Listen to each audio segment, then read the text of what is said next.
Cut. Mr.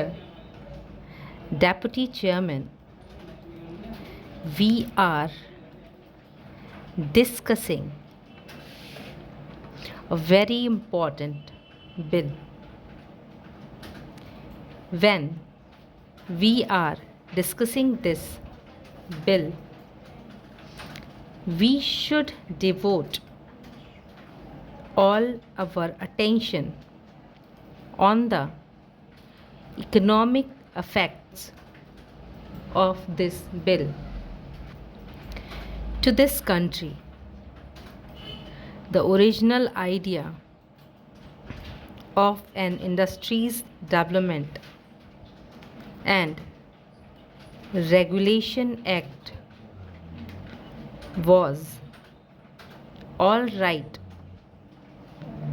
to a certain extent, but I am afraid the same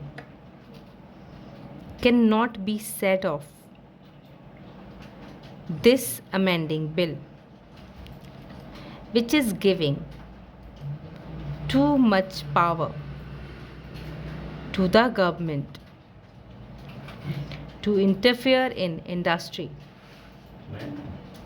I think that the economic experts know only two types of economy: either the nationalized industrial economy or a capitalist economy with big failure of administration. There is no halfway house.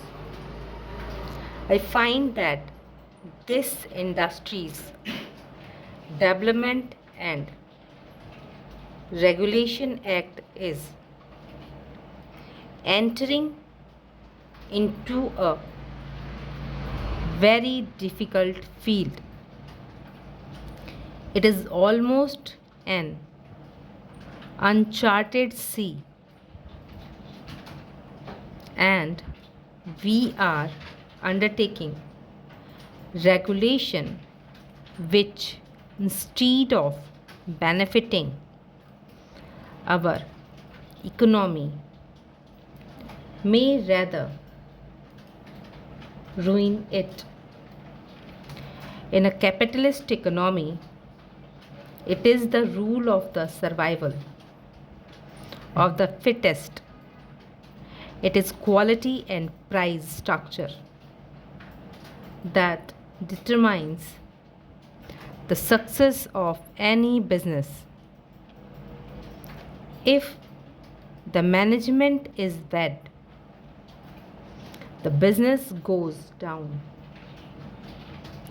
The shareholders keep a watch on it. On the other hand, in a nationalized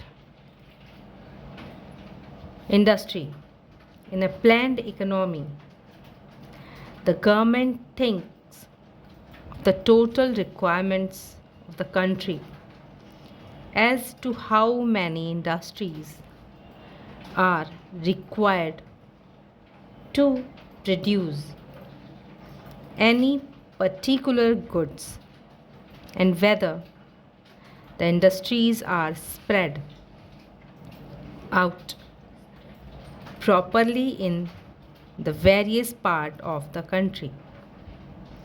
Having regards to the raw material easily available, but in this bill we are not following either of the two economies. We are imposing some sort of regulation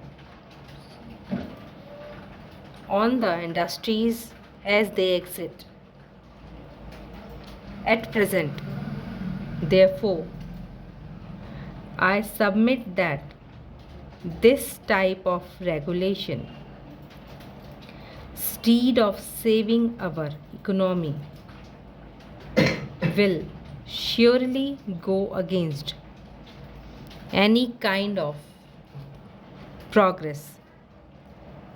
We generally follows what is done in England, though after an interval of few years there was a similar industries development and regulation act in Britain, and therefore we must also have a similar law in our country. If we look into their experience of the working of this act, what do we find?